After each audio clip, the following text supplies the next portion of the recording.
I just was having a conversation with a British person. What? I know, who said that they think it's funny the way Americans don't pronounce the double R in horror. And then they left. I have no idea what that means. What? What's the double R in horror? How do you pronounce it? I don't know. I think it's that we say, like, we have a tendency to just say horror instead of horror. Oh, that's true. I guess so. Regionally, yeah. Yeah, not on the East Coast. No, not where we enunciate. I would say the majority of Americans say horror, and there's like a little apostrophe in between all the R's. Where the hell does a British person get off talking about R's? Us about dropped R's? I know, that's what I'm talking about. Yeah, come on. It's not right.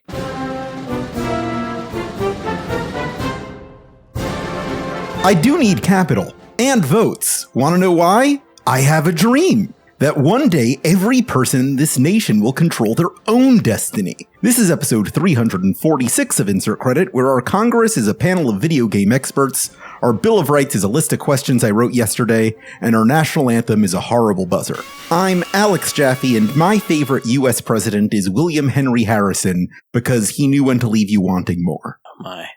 I'm Tim Rogers, and my favorite U.S. president is George Goddamn Washington, number one, baby, number one. GW1. Number one. He was the only president who he goddamn killed people, okay? you know he goddamn killed somebody, right? You know he did, and you also know that man he killed was definitely British. And these days, we talk about, can a president be a criminal? Is it okay for a criminal to be a president? This guy murdered, and he became the president. This guy walked into the White House with six-pack abs stained with blood. And the goddamn bloody finger streaks of blood across his abs are what inspired the goddamn flag. Okay? Yeah. So that's my president. Yeah, his left pec, somebody got some shots in, and he just murdered them to death. Exactly. Well, I'm Brandon Sheffield, and it's hard to choose a president that you like. That's why you got to try doing so as a joke. So Washington was a pretty solid one. If I choose Lincoln, then Lincoln's cool. Then our guest is out of luck here, perhaps. Don't underestimate our guest. Got one? I have faith. I feel like a lot more of them should have been assassinated, to be honest. Oh, So absolutely. I think it should have. I'm choosing Lincoln because, number one, Civil War on the side of the North. Number two, died. Which so cool. which a lot of our it's something that a lot of our presidents could Back of the head, too. Yeah. Back of the goddamn head. Getting assassinated is something that I think many of our presidents, former and current, should consider. Yeah.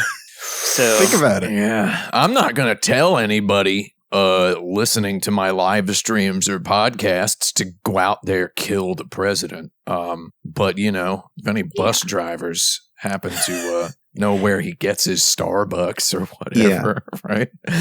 Yeah, I'm not going to come out on a recorded podcast and say that I'm pro-assassination. I'm not going to tell anyone to kill the president, but if a president is listening, I'm advising them to consider getting killed. Yes, exactly. Like, take your destiny into your own hands. Right. Manifest something for yourself. We've got a guest this week. Standing in for Frank Cifaldi, we have got Polygon's own video editor, Simone de Rochefort, is back on the podcast SDR. to celebrate the 4th of July. It's me. Did you say Polygonzo? I sure did. Are you Polygonzoing over there? Shoot, that would be so cool. Why have we never said that before? You're a Polygonzo journalist. Journalism. Oh I'm my going God. Polygonzo.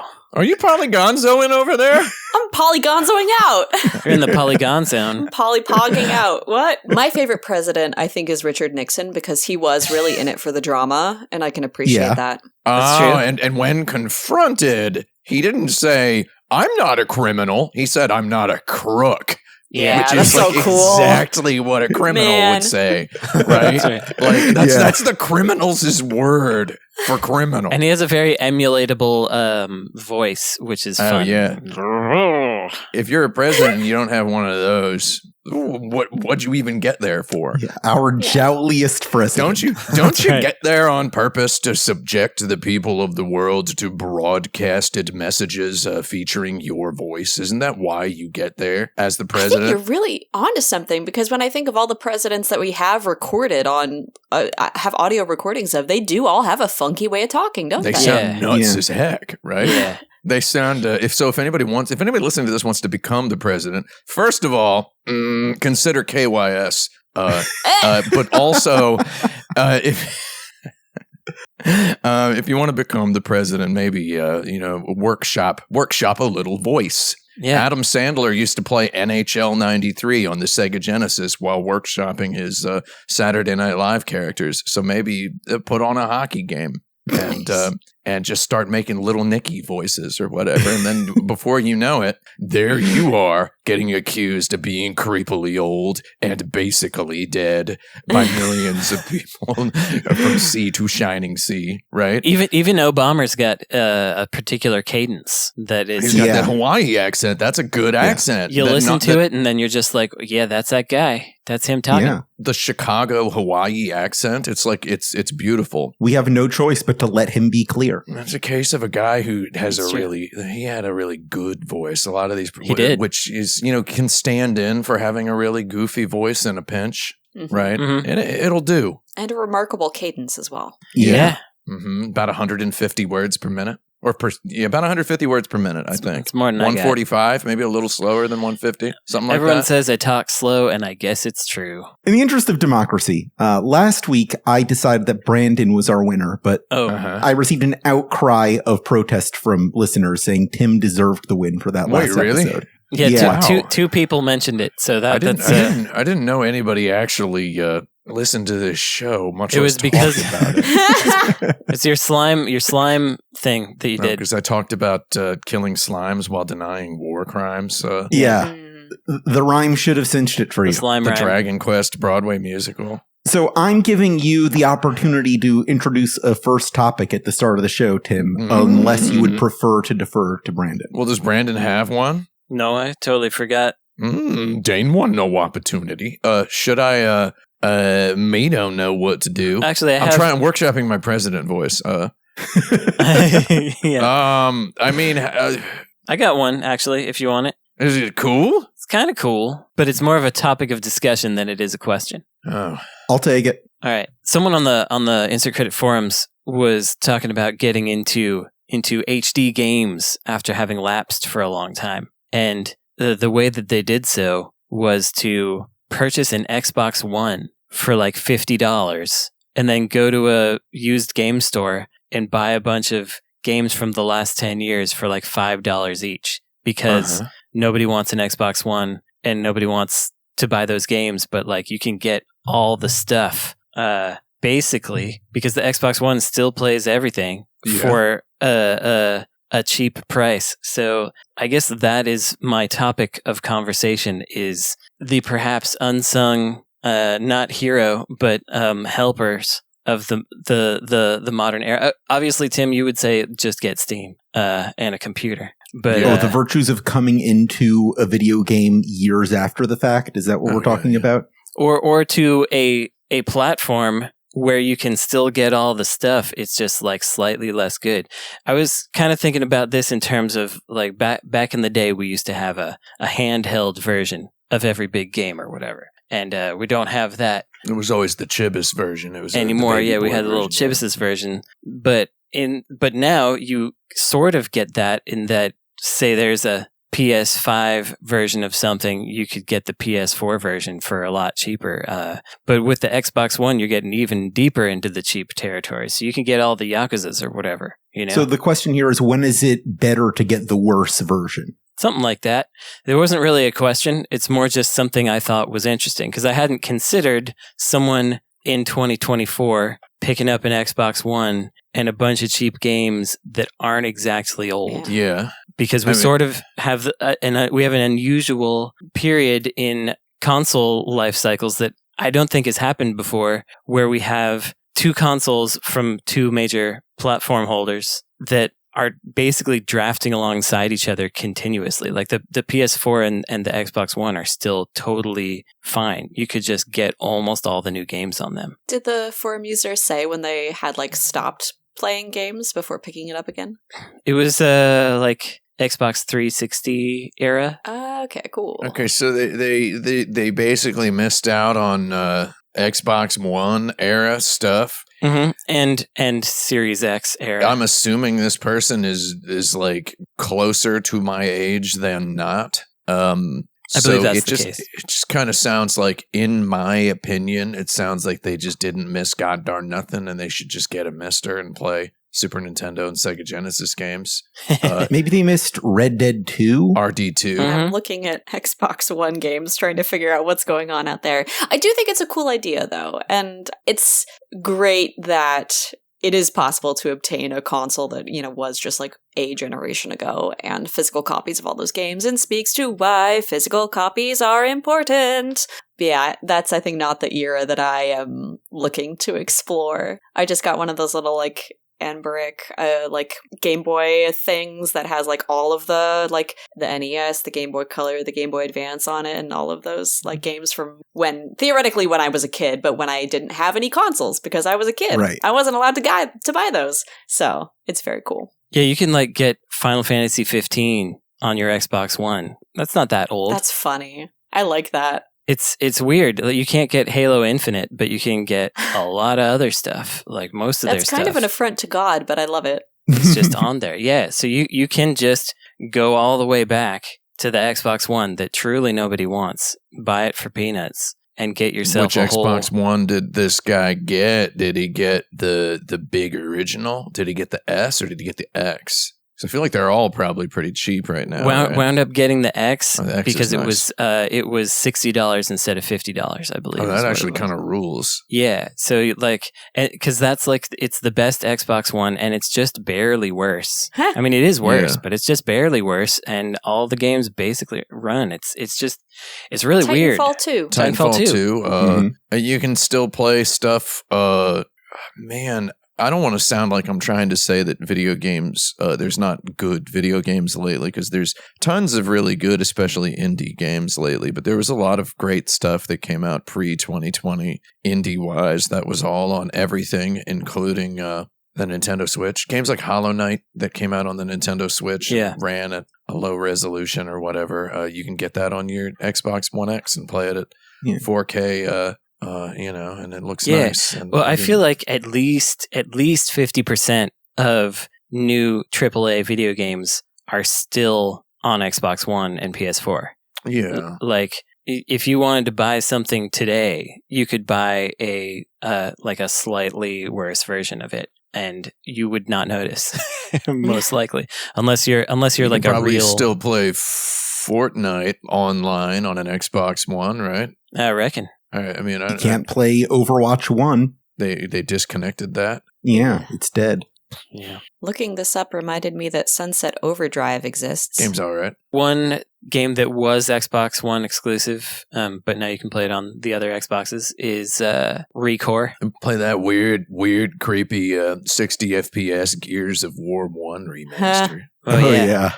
Smoke that. You can play Red Dead Redemption 2 at a decent 30 FPS and a pretty nice resolution on the Xbox One X as well.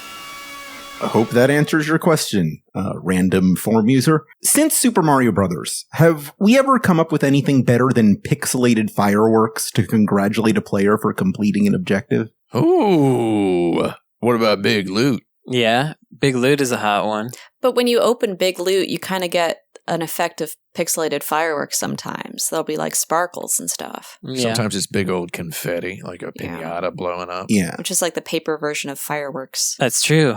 Yeah. Everybody wants to promote safety in their video game graphics now, right? That's the rise of confetti. Yeah, that's So it. some form of explosion is the main thing. The human mind craves the reward explosion. Yeah. What about why do you link explosion with achievement? It's sexual. What about just a cool rotating sword? Like you could get for completing an objective, you get just like a cool rotating weapon. That's something. That's I pretty don't know cool. if I like it more than an explosion, though. I like to see a 3D model of a sword, sure. It's not better than an explosion for sure. Yeah. Like, oh, I got an NFT. Great. It's it's not terrific. What if you just got like a dog that was really happy to see you at the end of the objective? Would that be better than an explosion? It might A be. physical A dog? dog spinning around. Yeah, just dog like spinning, Does a little flip. Yeah. Mhm. I got home the other night and my baby girl dog was there, and I just decided to not crouch down and pet her because I wanted to see how many times she would spin before stopping. Mhm. She got up to, I kid you not, 48 before I said, all right, forget this. She was going, and just like she does this like jumping, prancing, twisting spin, and boy dog's just standing there going, but girl dog's just like jumping like a donkey. It's weird. It's very funny. She doesn't stop. So I don't have a conclusive. I don't have a number. I don't know what. Do you the like maximum. that more than fireworks? Oh, absolutely, yeah. Okay. Imagine sliding down the flagpole in Super Mario Brothers, and when you go into that little castle, there's a tiny Pomeranian sprite there that's just kind of flipping instead of the fireworks going off in the background. I kind of dig that. That'd be really That's good. not bad, I yeah. think that'd be all right. Yeah. And I think barring that, if I could just see my main character flossing at the end. Oh, that's important. Yeah. Yeah.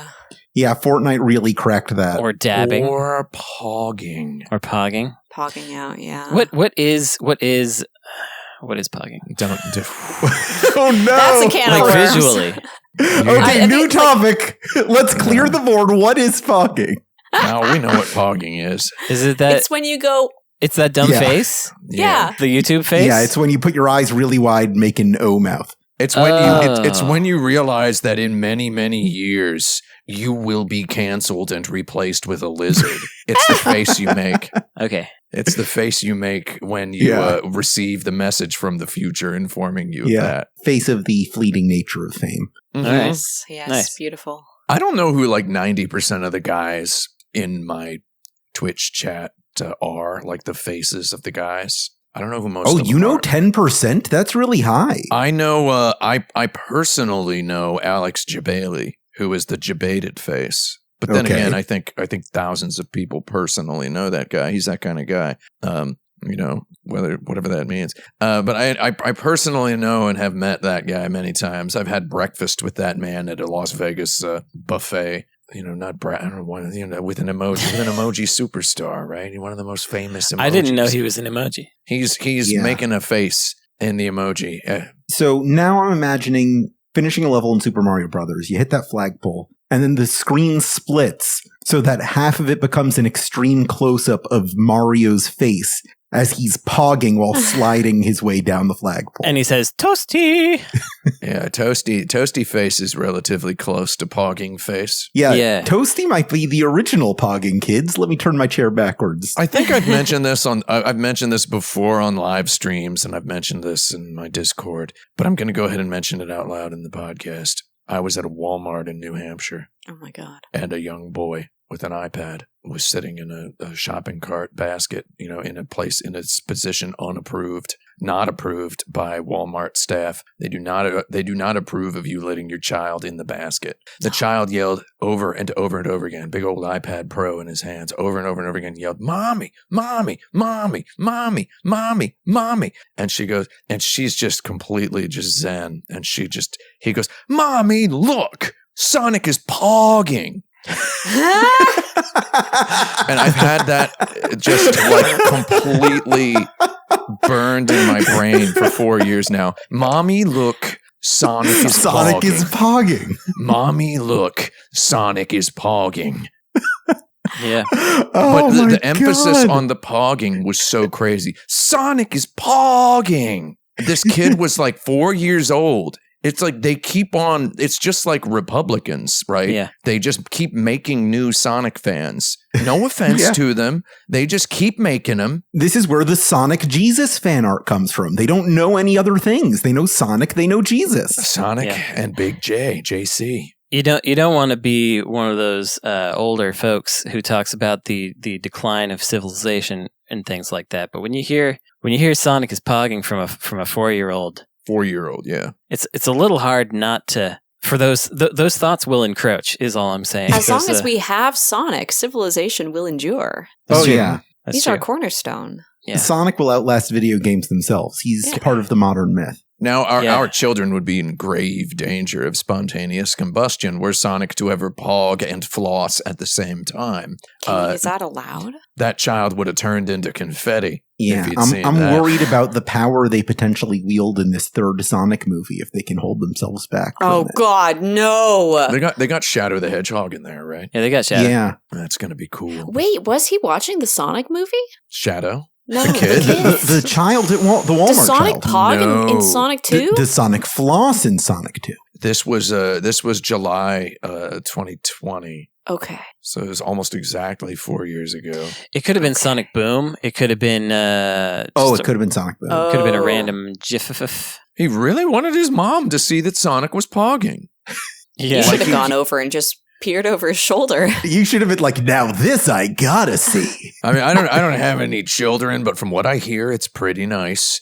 But I've also heard that sometimes you just gotta let your child yell about something that's cool. Yeah. And you just don't have to show an interest in everything because that means, they're just going to yell more. This is if I understand correctly. Maybe you don't want to go over and see Sonic pogging sometimes because if you go over and say, that's very nice, child, he'll find 48,000 more pictures of Sonic pogging. Yeah, this might not be the first time the child has shown their parent Sonic pogging. And then he'll get so hooked on Sonic pogging, he will never learn how to read. Right?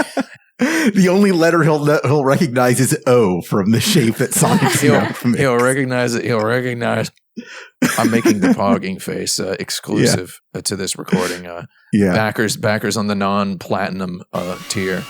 Backers on the non-platinum tier with platinum access, $1,000 a month gains you access to camera feed during the live recordings. All of us pogging. That's true. Every time you hear silence, it's us pogging out.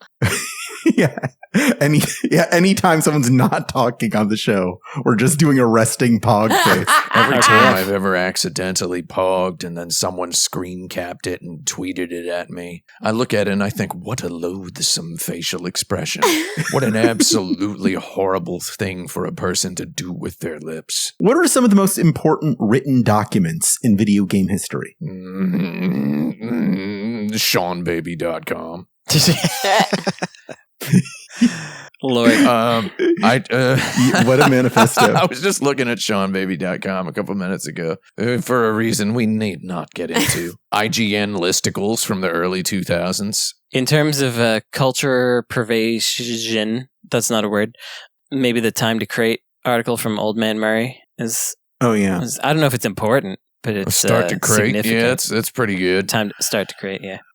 Yeah, it's pretty good. I mean, wait, you think it's not important? I think it's pretty important in terms of actual. There was a moment where critics established that maybe they knew a little bit more about game design than some game designers did, and that there was or at least cared more about it. Yeah. Well, I mean, I think in his case there was a little bit of knew more as well. It's an interesting conflict. Yeah, I think that's a pretty good one. That's not really. I mean, we're talking about documents. You just say any text document. And this is basically we're trying to figure out what's the. You wanted to ask what's the Declaration of Independence of video games, but then you decided to say the of video games question for another one because you got something else. Is that it? Yeah. What's the Gettysburg Address of video games? Is that what's coming up at question number 10?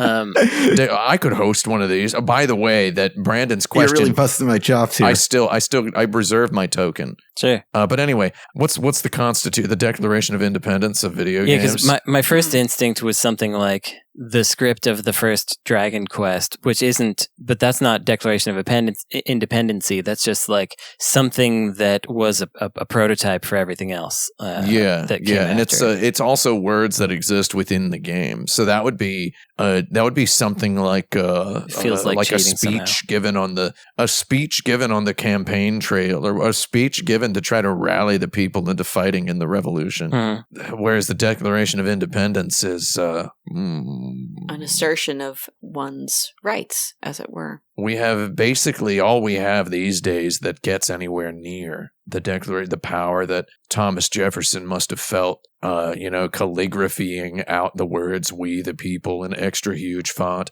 The closest we get to that is advertising slogans, right? So Nintendo, now you're playing with power, right? I think it would have to be something like Genesis does what Nintendo don't. Oh, it's in the game. Yeah. Yeah. I think it's in the game is too late. Yeah. I feel like, well, I mean, because originally it was, if it's in the game, it's in the game. EA Sports, and it's like that's just it's a good one. I think it really could be Genesis does what Nintendo don't, because Sega did sort of lose that console war, much like America is losing its independence in this year of our Lord 2024. So it sort of fits. Yeah. So I don't like how that casts Nintendo as Britain, though. Oi, oi, gov. They did publish Snake, Rattle, and Roll. So, I mean, Cobra Triangle, RC Pro-Am, Slalom. They published some Brit games, bro. Some big time Yeah, I Brit guess that's games. true. You know? I can't argue with that. They did publish some. Yeah, I kind of buy Genesis does what Nintendo don't. I think Kid Icarus is basically a Brit game. If you've ever played like Nightmare or Saber Wolf, it's basically Kid Icarus. Kid Icarus is ZX Spectrum Core as heck. What about like patent documents? I like the no playing games on the load screen one. Those are pretty terrible and do kind of represent America in a lot of ways. So like the patent for the D-pad. Oh. The plus key switch. The plus key switch. What's the deal with that one?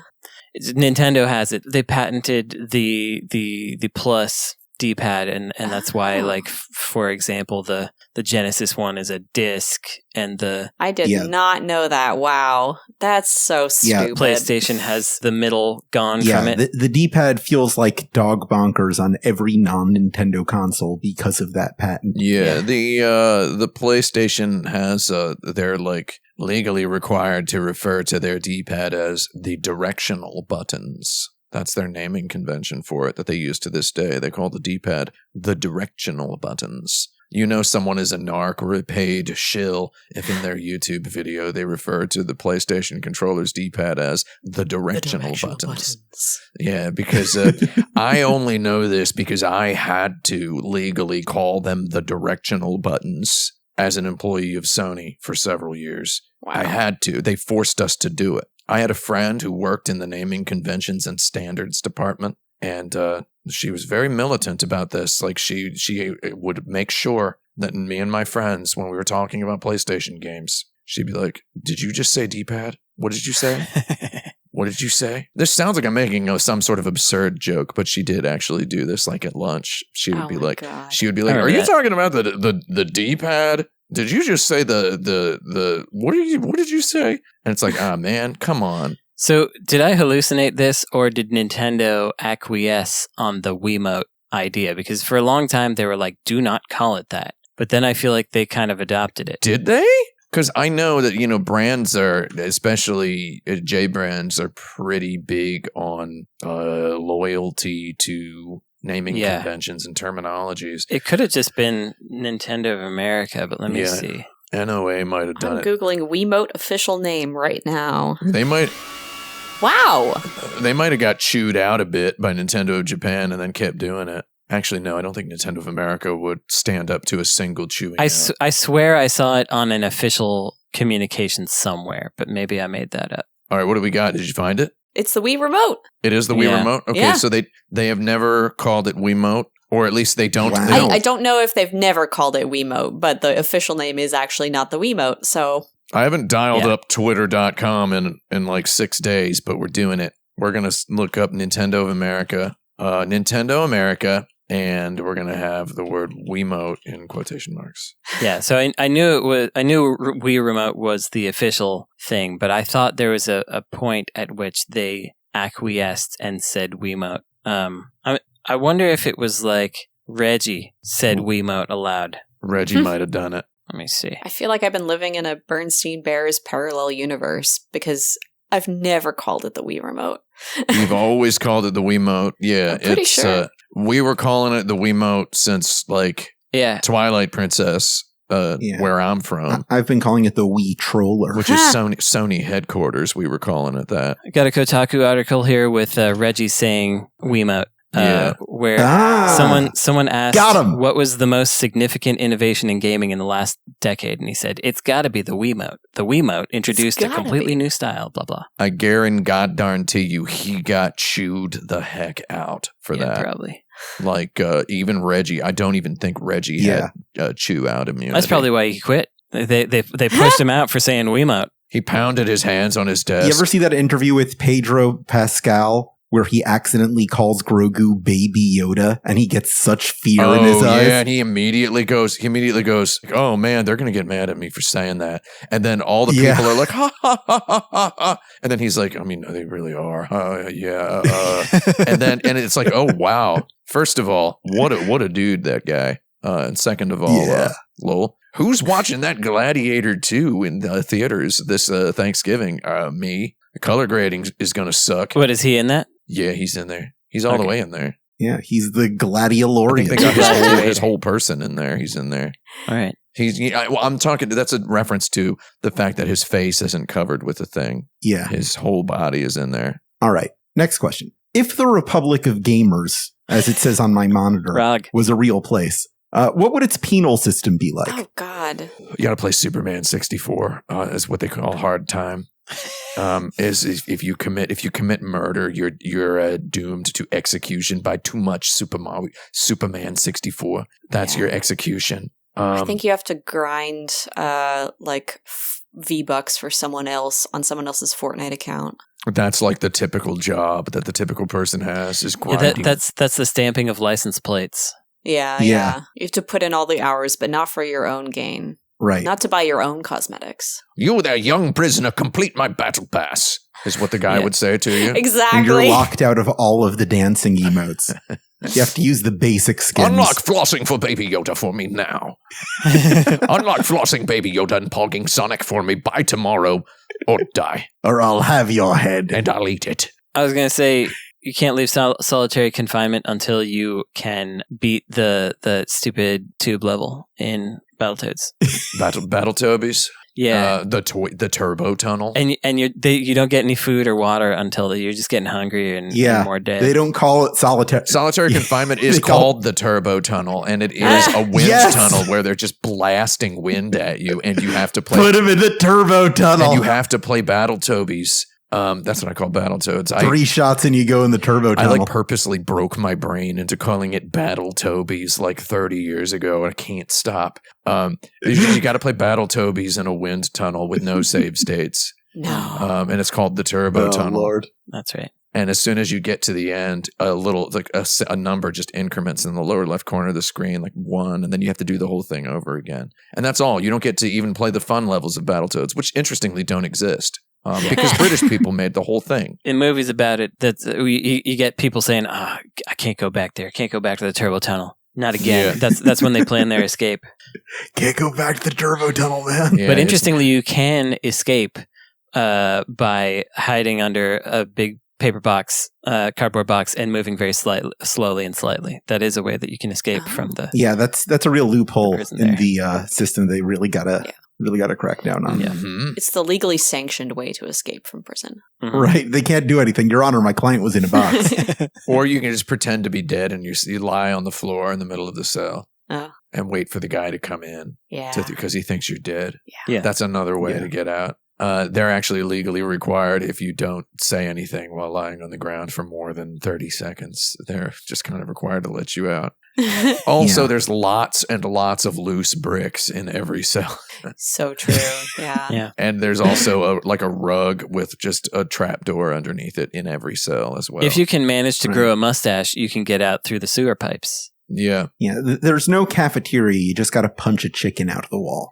Mm-hmm. How do you end up in jail? Because I know murder has to be legal. The Republic of Gamers will basically give any game a 7 out of 10 and you get thrown in jail. Yeah. Oh, yeah. That's the... A 6.9 or lower and you're in there. I think it's all thought crimes. Yeah. The only way. Give it 7 out of 10, you're done. You know, I recently learned that in the world of wine tasting, anything lower than a 9 is considered garbage. Mm-hmm. Like it's even worse than video games. Yeah. Why? Well, you know how like in Olympic figure skating, like 6 is the highest score you can get in a category, right? I don't know. And then you notice that nobody ever gets like lower than a 5.4 or whatever. If I'm getting these numbers wrong, leave me alone, listeners. Right. But it's you'll notice nobody ever get. I remember being a chibis during my prison-like years as a valiantly bullied roly-poly chibis. I often remember as seeing a score of like a 5.4 out of 6 and being like, why don't they just, didn't this guy fall like 12 times? Didn't she fall like 14 times? Can't they just give her like a 0? Like, and then I realized, oh, they're all at the highest level. Yeah. Right. And they're all respected people, so they can't get lower than a score like this. So in other words, kids out there thinking a game should never get lower than a 7 out of 10, they seem to believe that if a video game comes out, it has reached the Olympics, basically. I wish that people actually believed that, though. It's kind of a miracle. It would be nice if they did really think that, because I the closer I get to finishing this video game we're working on right now, the more I do consider the miracle of birth that is an entire RPG getting finished. Congratulations. Well, it's not done yet. Well, congratulate me in it's 6 done weeks whenever you feel like it. Just press the button. Yeah, just press the ship just button. put it out there. Well, you're almost done, so I'll offer you most of the word. Congratulatio. Thanks. Congratulatio. That's the name of Pedro Pascal's character in Gladiator 2. That's right. Congratulations. It's the name of someone from Final Fantasy 15. Oh, yeah. Oh, absolutely. Gladio's like deadbeat dad is named Congratulatio. Congratulatiolus. I had some cup noodles with that guy. All right. Well, we'll be right back after a quick break.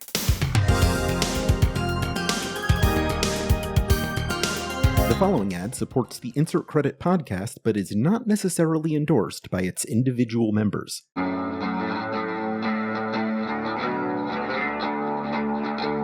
This is the Insert Credit Quick Break. I'm Alex Jaffe, and this week's episode of Insert Credit is sponsored by The Houseflies, a very cool post-punk shoegaze alternative grunge goth rock band, releasing their first full album, Mannequin Deposit, on July 2nd across all platforms. I got to listen to Mannequin Deposit myself and had a very cool time. Right now you're listening to my favorite song off the album and their lead single, She Hums Mozart.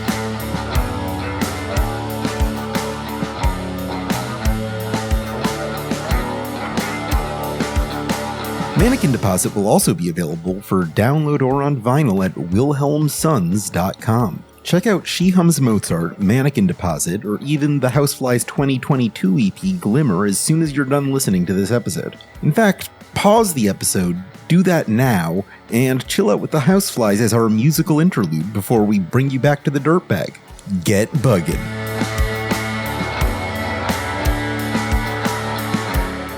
Welcome back to Insert Credit. It's time for us to go to our listener mailbag. This is the point of the show where I take a question submitted to me through the avenue that is patreon.com/insertcredit, where for mere $1 a month, you can get access to the link that lets you submit questions. You get monthly bonus episodes and other interesting surprises that are sure to delight. This week's question comes from TheFragranceofDarkCoffee, who asks, FDC! When and where would you set a Yakuza game in the United States? Let's assume we can't say Oakland in 2012 since we covered that in previous episodes, or Hawaii in 2023, which Sega already did. This is like a basic bitch answer, but 1920s New York, 100%. Which part? More than Chicago? Which neighborhood, though? We have to pick a neighborhood. Midtown. Midtown Manhattan? Times Square, New York, Times Square, Manhattan? Yeah. Back when it was... the Lower East Side. You got to have access to a Chinatown is my only... Yeah. I think it should be the Lower East Side. Yeah. Lower East Side is proximal enough to Chinatown that you could stretch it. You can have it be Soho. I call it Soho to not confuse it with Soho. You call it in London. that? Yeah. Because it's south of Houston. South of Houston. Call it Soho. Yeah. Come on. It sounds better. I think Cosmic Kiryu should still be the protagonist in the tradition of like Yakuza spin-offs that aren't set in the same era. Oh, yeah, yeah. He plays the protagonist. Yeah. Yeah. Much as he does Sakamoto Ryoma. Maybe he's a white guy, but they never comment on it. No, he could be a Japanese dude in pre-war New York. I think they could work that out. Yeah. They could work that out. He could say stuff like, "My uncle was a samurai," before they were disbanded. Oh, yeah, because it would be 1920-ish.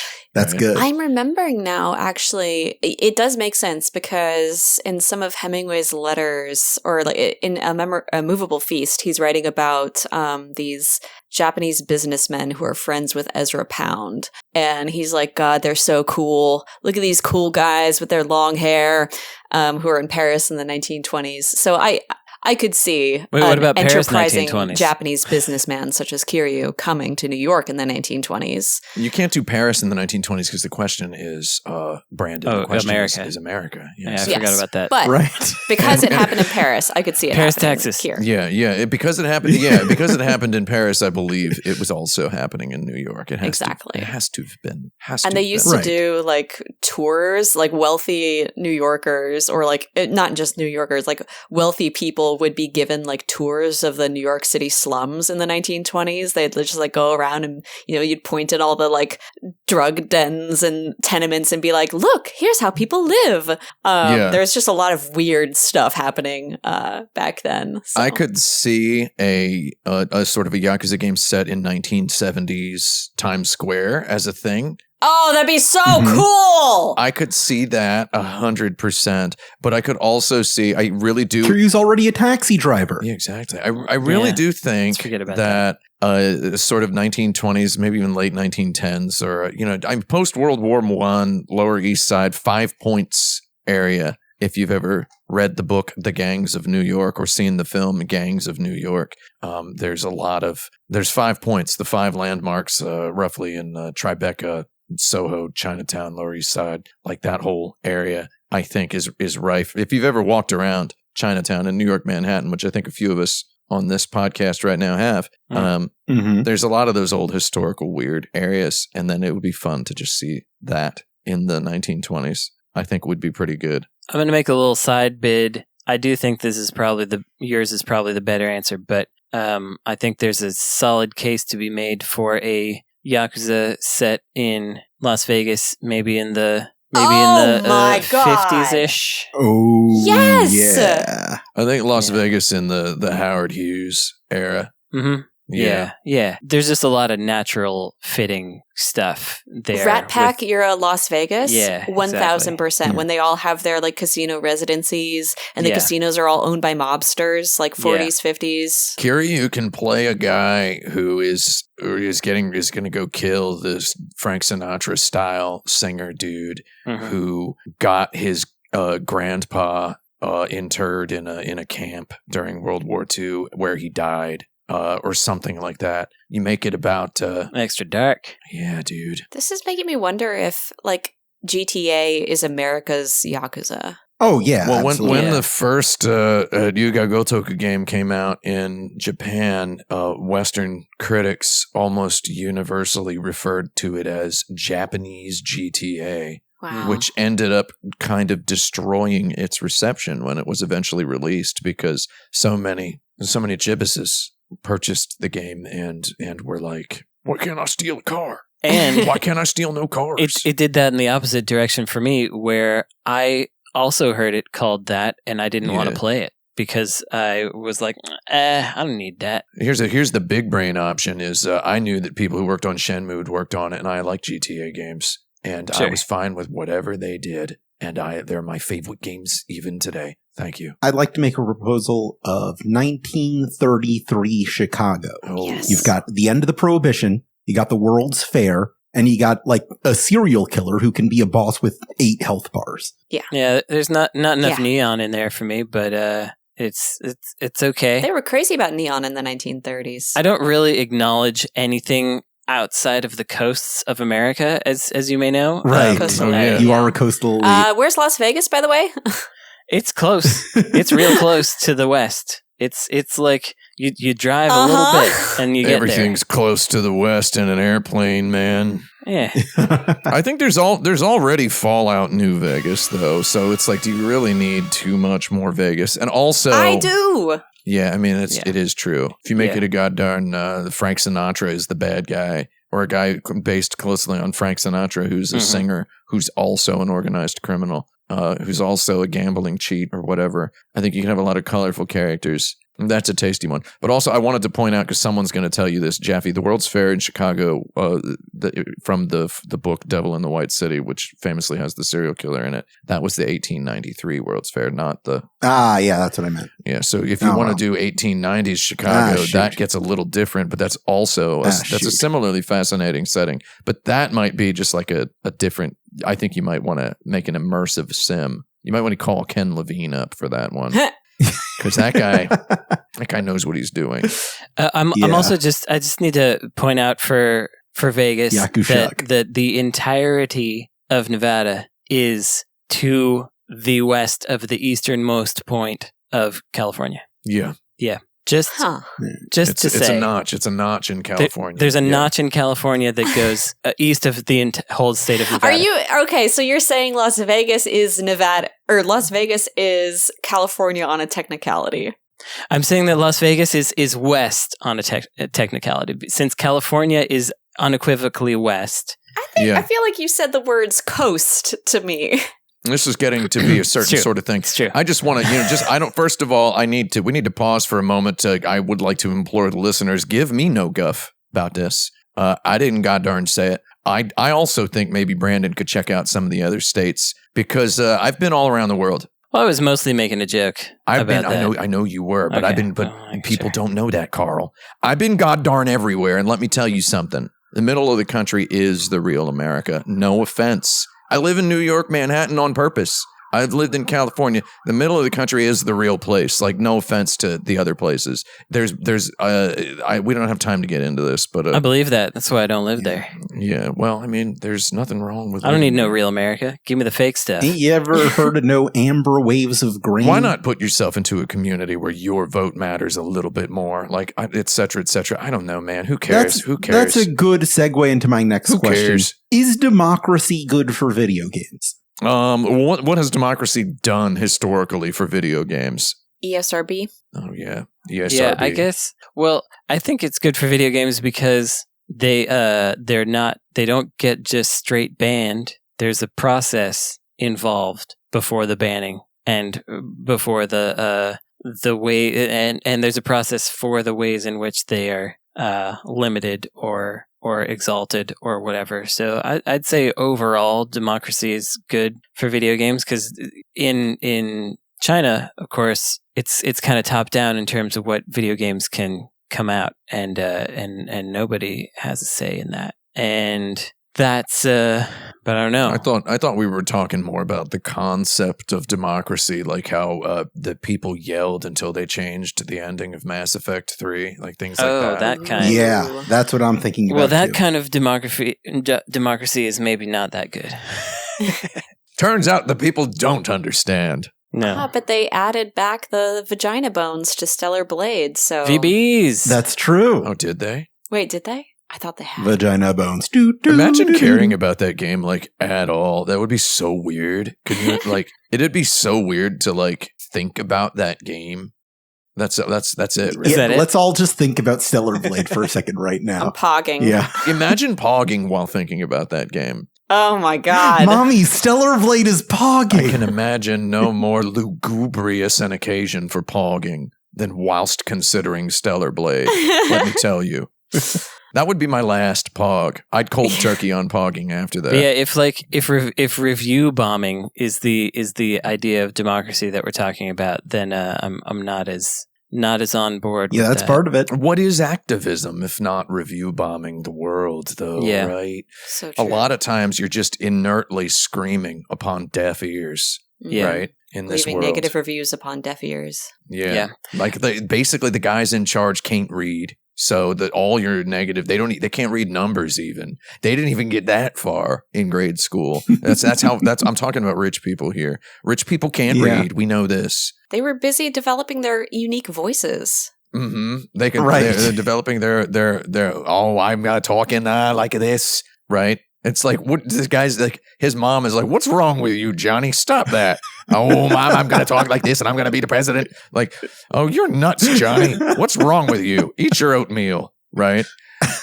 That's Johnny for you. Yeah, that's, rich people. John. That's Jonathan John Kennedy Jr., John F. Kennedy. Yeah, that guy's... John. That guy got wasted. No offense. Now there. Yeah. That guy found out. I wonder, that guy was pogging. I don't want to make fun of a guy who died in a plane crash. I'm going to die in a plane crash someday, so it's extra funny. Oh, I'm going to fall down a sewer grate. I'm going to fall down a sewer grate. Who put out the lights, you'll say? Your final words. Put that on my tombstone. But anyway, we all know rich people can't read, and that's their superpower. Because if you can't read, you don't know what your haters are saying You're online. never wrong. Yeah.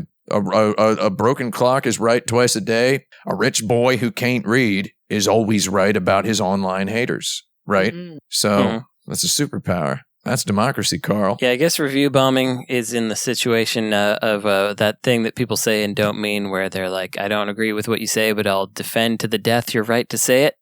Nobody that's ever said that meant it. But I guess in the case of people having a voice, I guess we got to let review bombing conceptually exist. Even not, it doesn't have to be as extreme as review bombing. Like, even somewhere in the middle. There's guys out there who've been writing thoughtful critiques of video games, extremely granular, meticulous analysis of specific events and elements and aspects of video games for 20-some years. You'd figure most games would just be real good by now, right? Yeah. You'd figure, and you'd figure they wouldn't be laying off all the people making the good games so that they can make AI NFT games, right? Mm-hmm. So you'd figure, so I'd argue democracy hardly ain't done nothing for video games. What about the Everybody Votes channel? Oh, yeah.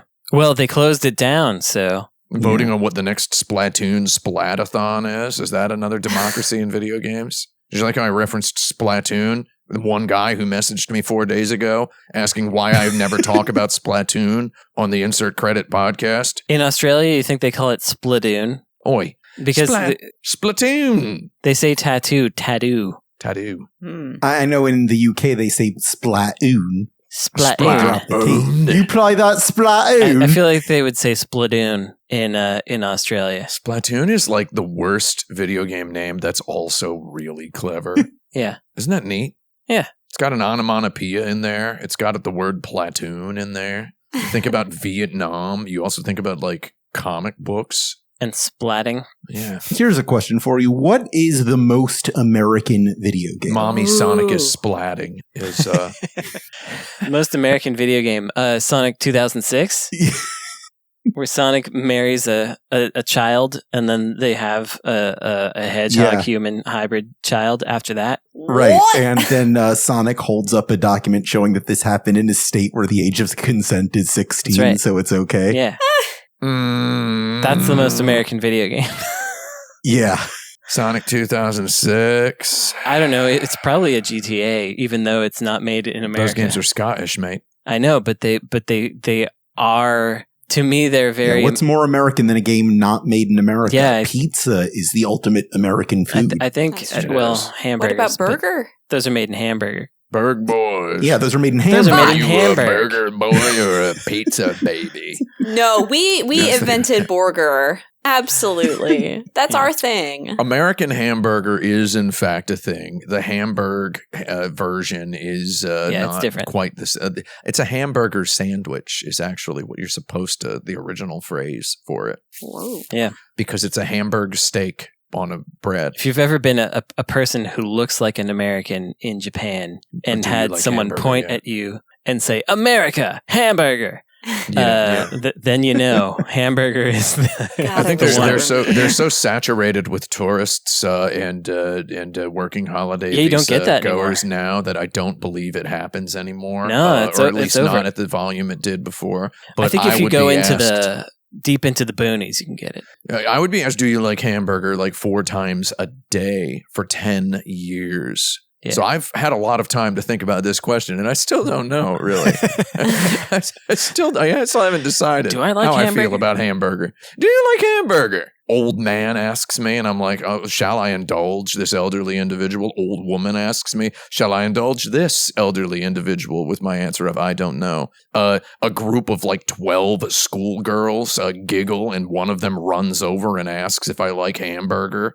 And I just say, no. And then for the rest of her life, she just thinks all foreigners are insane for not liking hamburgers and also being very blunt. Simone, what's the most American video game? So building on previous theories that Las Vegas is the most American place. Mm-hmm. Is it Fallout New Vegas? FNV. Fallout New Vegas is good. Yeah. Before I started talking about do I like hamburger, I was going to say BioShock Infinite as sort of a joke that's sort of serious, and then parlay that into Fallout New Vegas.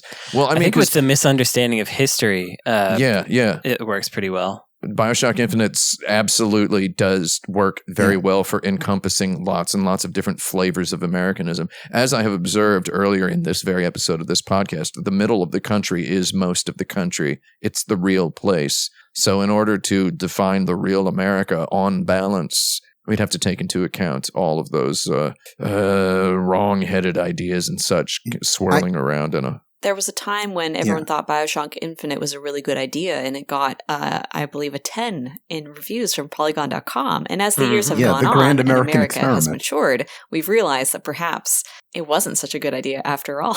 It was never regarded as good or interesting by me, and I wrote them one negative review on the whole internet that went up around the same time as that Polygon one, and I got roundly yelled at. But today, I am celebrated. History has vindicated you. Today I am celebrated. No one remembers Polygon.com, but they all know YouTube.com/action button with its 7 videos. I will say to Simone's original point that I recall a recent interview with Todd Howard where he's like, we're never going to make a Fallout that's outside of America. It's the American video game series. So that's clearly what it's intended to be. Yeah, cool. Just absolutely, completely, randomly, out of nowhere, for no reason. Last night, we started rewatching the Fallout TV series over here. It's good. Because it felt like an American, it felt like a 4th of July thing to do. And then the night before that, I reinstalled Fallout New Vegas on my new PC, which anybody who knows this, you have to click 148 things to install Fallout New Vegas, literally. Like, that's not a joke. It is 148. I know the number. I'm not exaggerating. And then I played that a little bit this morning. So interestingly enough that we bring that up. So it's very fresh on my mind. That might be it then. It certainly is. Yeah, it certainly is. Especially given, I mean, the structure of it, especially the late game structure where you have all these different ways of arriving at a conflict at the end of a sort of a revolutionary nature with multiple factions that think each of which has like a different interpretation of what America used to be or what ancient Rome used to be. It's all very, very sublime. It's very intelligent. It's one of the best games ever made. And it just so happens to have been made right here in the United States of America. Wow. Not Scotland, not England, not even Ireland. Not Hamburger. Insert eagle scream here. Yeah, exactly. Insert kestrel scream in lieu of eagle scream. You know how eagles actually sound, right? They just go. I know. How old was everybody when they learned that the eagle shriek is not from an eagle? Well, I saw a real one. Probably like 30. Yeah, I think I was I think I was in my late 20s when I learned that, and I wonder who was the person, because one person did that for the first time. They were like, you know what? There was some sound engineer who was like, "This isn't this sucks. We need a more impressive." Eagles don't sound cool. Cinema's all about larger than lifeness, so it's all about making sounds. I mean, why do closed doors make the sounds of doors slamming in horror movies? Right? Like, they show a closed door and there's the sound of a door slamming. That's weird, right? Once you start thinking in this way, your brain just contortionalizes and goblinizes. It's even weirder to have it just be a different bird. It's like it drives me nuts when I'm watching a horror movie and there's like a wolf and they give it a jaguar sound or something. It's a cooler sound. They pick a cooler sound. Is anybody here, has everyone here seen a bald eagle in the wild? Yeah. Yeah. Yeah, they're pretty cool. What's the closest you ever got to one? I was about 4 feet away from one once. Not that close. Oh, not that close. In the wild or in As far as I could tell, it wasn't tagged from like a sanctuary or anything, and it just was perched on the tree right out in my parents' front yard in Fort Meade, Maryland. Cool. Mere miles away from our nation's capital, and it's just perched there, and I'm just looking at it. I'm just like this. and it's just like looking around. You were just pogging. It's a bird, ain't got no soul, right? So it didn't have like any sort of happy dog expression on its face. It's just looking around mechanically as though animated by chemical processes, right? Like just absolutely no soul whatsoever. Looking for something to eat. Much like America. Yeah. It's just much like America. Its head is just, it's basically, just made of dead chemicals, but beautiful, right? And I'm just looking at it. And then it makes that little squawk. Chirpity, chirpity. My big brother comes walking around the corner and goes, "Oh my God, dude!" And then it just like flies away. No. Well, that's America. Come on. I got to stand there just like 2 body lengths away from a bald eagle for like a minute. Wow. And I was like, this is cool. And I've never been anywhere near one ever since. That was 35 years ago. It's time to go to our lightning round. In this lightning round, we're going to play name design. This is a topic where I introduce the name of a thing, and you have to take away all of the cultural context you know about it and think about what a video game with that title would be like. This week, all of our names are state nicknames. Oh, very good. So I've taken state nicknames, and we're going to make video games based on each of them. I hope Big Sky Country is one, but keep going. Our first is Heart of Dixie. Oh no. Okay, so it's it's like a really racist Sonic original character, and it's a Kingdom Hearts game. Yeah. I was thinking it's just like one of those Age of Empires games, except you play as the South rising again. I think it's like a Confederate flag patterned Hedgehog OC. No, Sure. I think it is a really poorly named RPG with an anime girl protagonist named Dixie. And on the cover, she's like cupping a glowing heart in her hands, and her eyes are closed, and she's kind of like there's light You're thinking all around her. like Shadow Hearts or Sakura Taisen 5. And it's a dating sim, I think. Yeah, and she's like 14, Yes. but her boobs are just rocketing out of her Rocketing body. out. Yeah. Bazoom. The Last Frontier. Oh, that's California. That's sort of a... Mars colonization game. Ooh, that's good. Pluto colonization game. Let's go big. Sure. Oh, that's good. Why not? Pluto. Neptune. Land of Lincoln. Oh my God, Land of Lincoln. The problem with this game is I know what states all of these are, and I'm just trying to think of something in that state. This is actually it's a music game it's Linkin Park. So much like Beatles Rock Band, this is the Linkin Park rock band game. It's called Land of Lincoln. And you play as the members of Linkin Park, like going to gigs, and then at the gig you do like a rhythm game to play the songs, and you unlock different albums throughout their career. Oh, that's very good. You. And in between gigs, it's like a 2D platform. Yeah. Where you're kind of jumping from one venue to the other. Sportsman's Paradise. Oh man, this is 100% a Majesco published Wii Sports knockoff but for the like Wii. clay pigeon shooting or whatever. Yeah. like really sort of like vaguely rich person sports. Mm-hmm. I think it's a contemplative narrative game where you play as like you're in heaven, you're a dead famous athlete, and you're kind of reflecting on your life. It's O.J. Simpson, you're saying? Yeah. Yeah, you're O.J. Simpson. O.J. Simpson in heaven canonically. He's in heaven, but then suddenly he realizes. Well, okay. Seriously though, can we just like I don't want to be like mean about this, but O.J. Simpson is in heaven because he was acquitted of murder by a court of law in the United States of America, which is as good. Oh, that's right. As a pardon by God. That's okay. Right. So it is one nation under God. Guy's in heaven, man. Deal with it. Yeah. He is having a good time up there, starring in his own video game. Land of 10,000 Lakes. Oh my God, Minnesota, dude. It's a fishing game. It's a game where you play as you play as a loon. The state bird of Minnesota. The most beautiful bird in America, actually. They make a funny sound. I like They make them. the best sound. The best sound, Carl.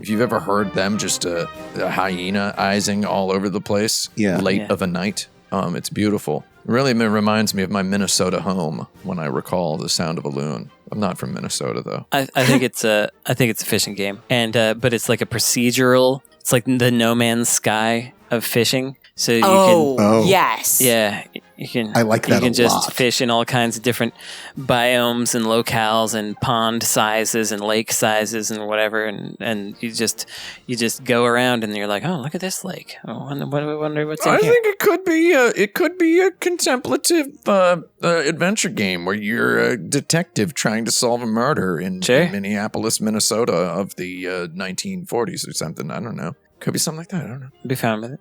The Old Dominion. Oh, it's like a Souls-like. I think like Castle Builder kind of The Old Dominion. medieval town sim. It's a castle builder where then you play a Souls-like through the castles that you build. Yes, you build the medieval Oh, town, you get it yeah. all functioning, and then you have to go in and Have to go in and It's Chronicles have- of Dungeon Maker, but it's a Souls-like. yeah.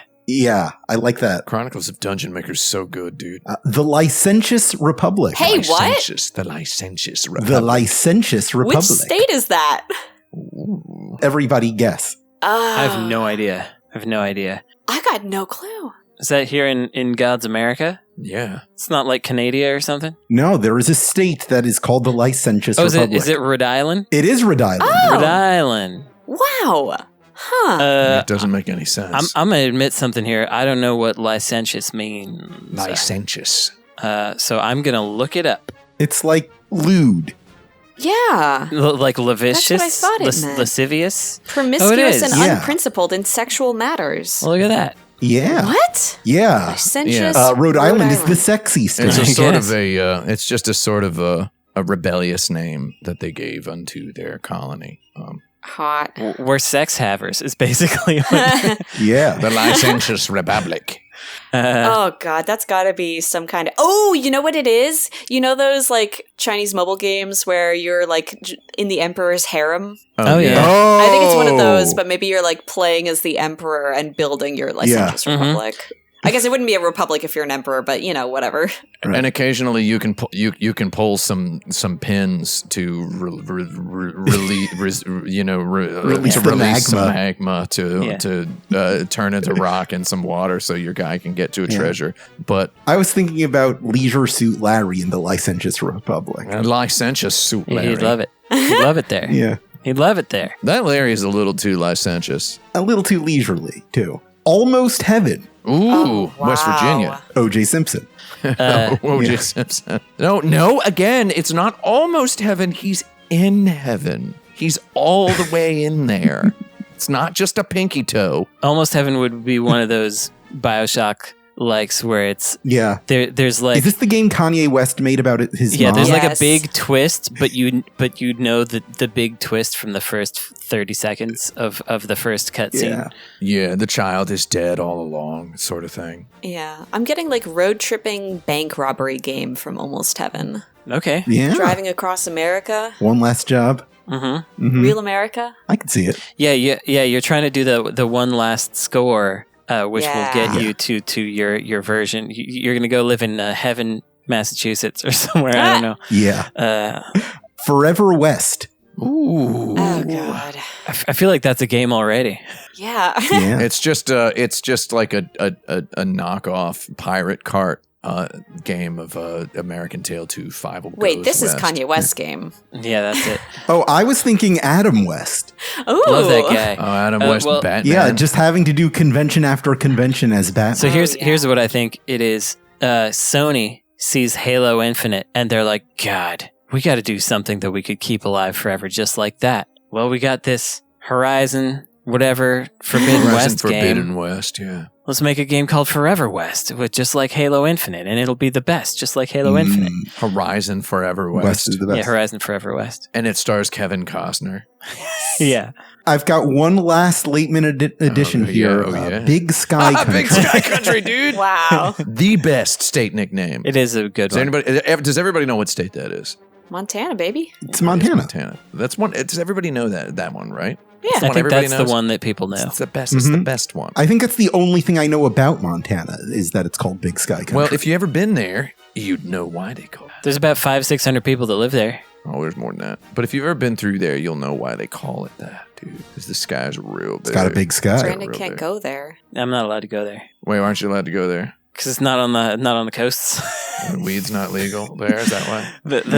You'll never see the big sky. AKA Las Vegas, well-known coastal city. Okay, Big Sky Country. What? It's one man's sky. It's just a game where there's just one guy and he owns the sky. That's not a game. I think it's a game about like flying a rescue airplane. Sure. I don't know. Oh, here's what I'm thinking for Big Sky Country. Imagine Fortnite balloon fight. Oh wait, I'm thinking about where it's 100 people in the sky. That's so much better than anything I was going to say. What about like a Skies of Arcadia type game where everything's islands, floating islands, and so it's all sick, Big Sky too. Country because it's all floating islands it's a and country playing in the sky. RPG. Yeah. Big Sky Country. And the biggest country is embroiled in turmoil, and you from a far-flung island are called upon to solve this issue in the biggest sky country. How does Donkey Kong Country fit into this, though? Yeah, well, that's one of the islands. Donkey Kong Island. You get there on Funky Kong's barrel plane. And then that's your vehicle for that. Okay, I don't care anymore. Pladoomp. Yeah, That's the sound that the barrel makes in my brain. Well, that's the episode. Simone, I'm going to give you the victory because Fallout New Vegas is the most American video game. Congratulations. Nice. Wow. I'll talk to you off mic about getting a question ready for next week's episode. But for now, does anyone have anything they'd like to plug or recommend to our listeners to engage in between this episode and the next? This comes out on July 8th, the most American day of the year. That's right. I got a few things. One, I gotta get on my apology tour here. Here we go. Favorite segment, Yeah. Brandon's apologies. I recommended the yogurt Biblos, and I said it was from some other country. It's from it's Lebanese yogurt. I said it was some other L country. I get the L countries confused. Okay. It doesn't make any sense to anybody but me, but that's true. Anyway. Okay.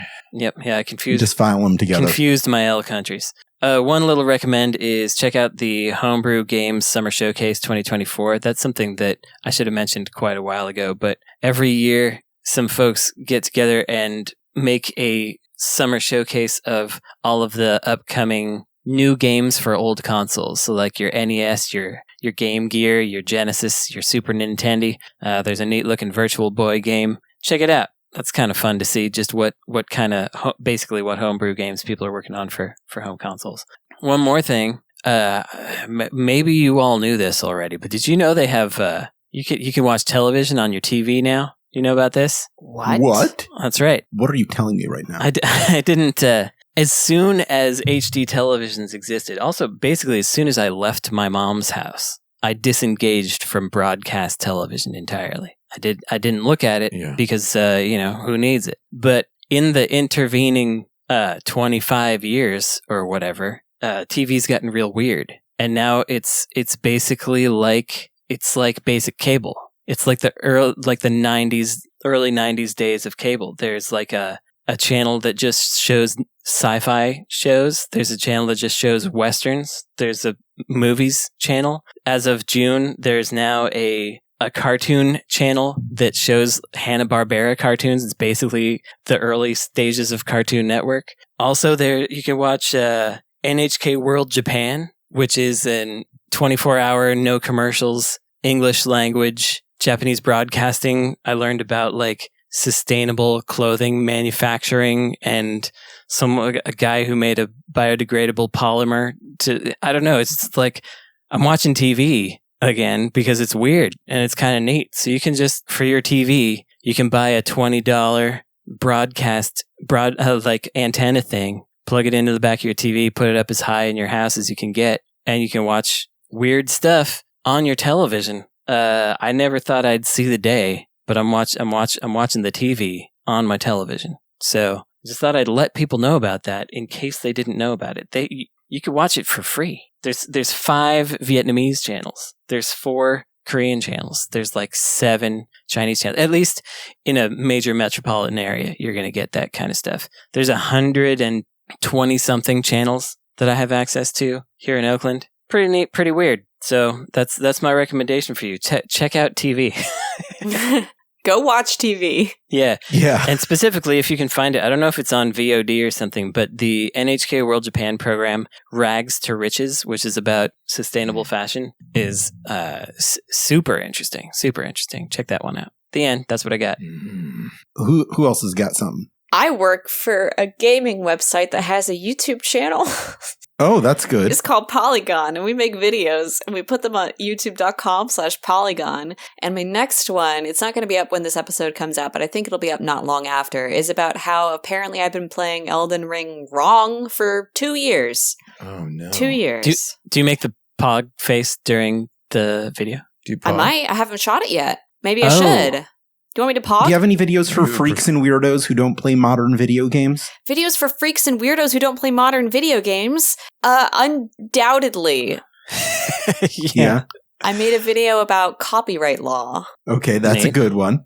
That is kind of centered around Gatsby Jam, which is an itch.io game jam that happened when Gatsby went out of copyright in 2021, I think, or two. That sounds right. Sounds right. And there were a lot of like neat like little RPGs and stuff that came out of that, including Gatsby Jam, which is one of my favorite little free game. Or is it free? Did I pay money for it? I can't remember. It's a rhythm game on itch. It's called Gatsby Jam.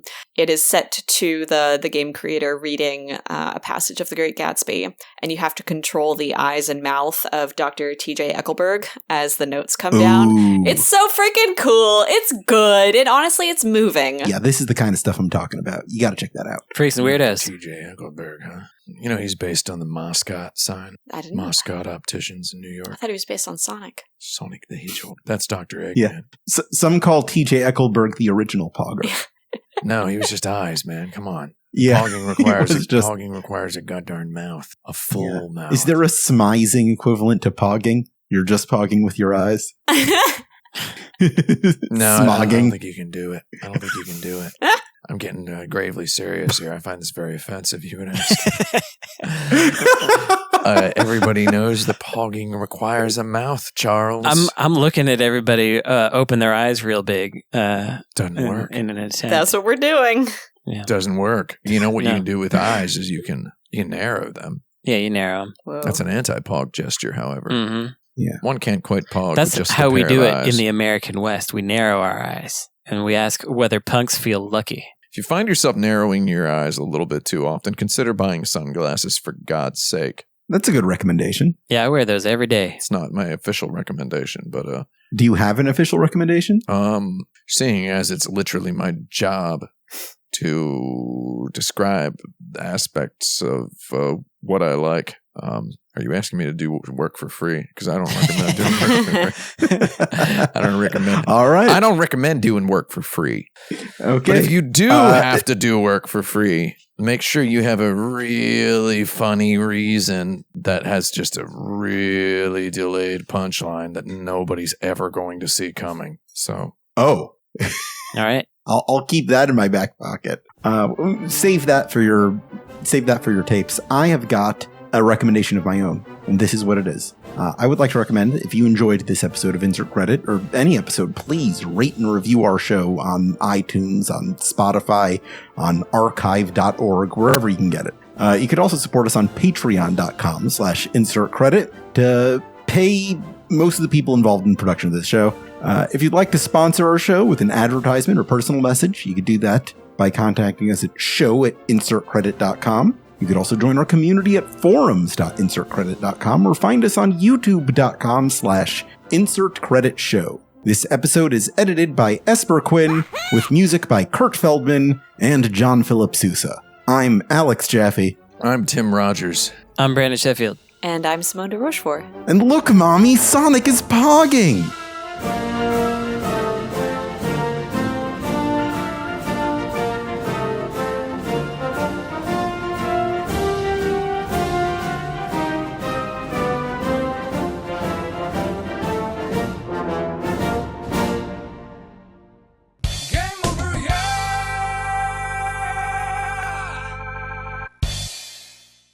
Yeah. My little pogging Sonic down here. Do y'all see him? LPS. Yeah. See him see right down him. there? He's right down there. Yeah, I He's see him. pogging You can just out. barely see his head. His little face is there. Fogging up. We often say he has a Sonic face. He does have Sonic face a little bit sometimes. Resting Sonic Especially face. he pogs too. Yeah. So Can't read my. This goddamn guy pogs. This little dog pogs.